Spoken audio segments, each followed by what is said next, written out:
Hello दोस्तों, नमस्कार, प्रणाम। मैं सावित्री अपने यूट्यूब चैनल में आप सभी का स्वागत करती हूँ। आप सभी भाई बहनों को छठ पूजा की हार्दिक शुभकामनाएं। मैं एक बहुत ही प्यारा सूरज बाबा और छठ मैया का गीत लेकर आई हूँ। आप लोग को पसंद आए तो लाइक, सब्सक्राइब, कमेंट करिएगा और कमेंट में ज़रूर बताइएगा कैसा लगा। कथी के मंदिरवा सूरज बाबा, कथी के हो के वार। कथी के मंदिरवा सूरज बाबा, कथी के हो के वार। कथी के चौकठिया सूरज बाबा शोभे लाहो दुआर। कथी के चौकठिया सूरज बाबा शोभे लाहो दुआर। सोने के मंदिरवा सूरज बाबा रूपे लागल केवाड़। सोने के मंदिरवा सूरज बाबा रूपे लागल केवाड़। चंदन के चौकठिया सूरज बाबा शोभे लाहो दुआर। चंदन के चौकठिया सूरज बाबा शोभे लाहो दुआर। अरे लिपत लिपत सूरज बाबा हथवा मोर खियाय। अरे लिपत लिपत सूरज बाबा हथवा मोर खियाय। तबो न छोड़वलिय सूरज बाबा झिनिया के हो नाम।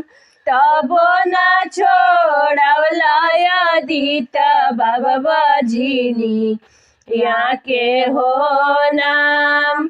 सासु मोरा मारे सूरज बाबा ननदिया गरिया।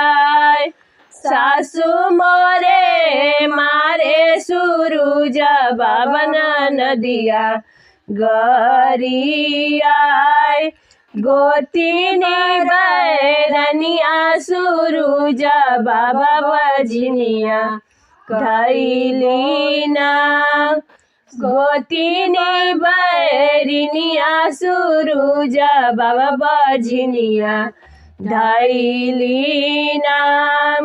से जाके पुरखवा सूरज बाबा घर से निकाल।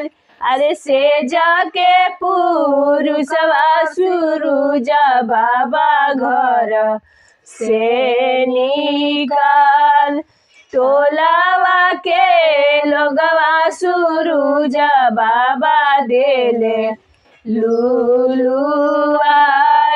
अरे टोलावा के लोगवा सूरज बाबा देले लुलुआई।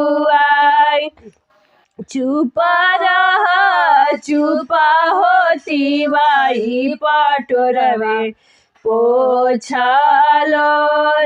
चुप रह चुप होती बाई पटोरवा पोछलोर।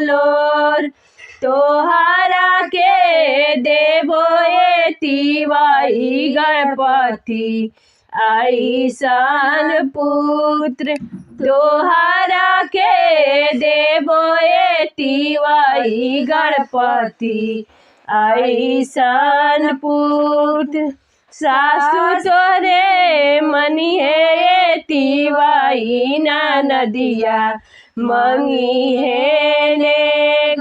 सासु तोहरे मनिए तिवाई नदिया मंगी है नेग। गोतिनी बैरनिया तिवाई लड़कोरिया रखी है नाम। गोतिनी बैरनिया पनियाए तिवाई लरकोरिया रखी है नाम से जाके पुरखवाए तिवाई कही है बबुआ के माई से जाके पुरखवाए तिवाई कही है बबुआ के माई टोलावा के लोगवाए तिवाई कहिए तोहार मान टोलावा के लोगवाए तिवाई करिए तोहार मान।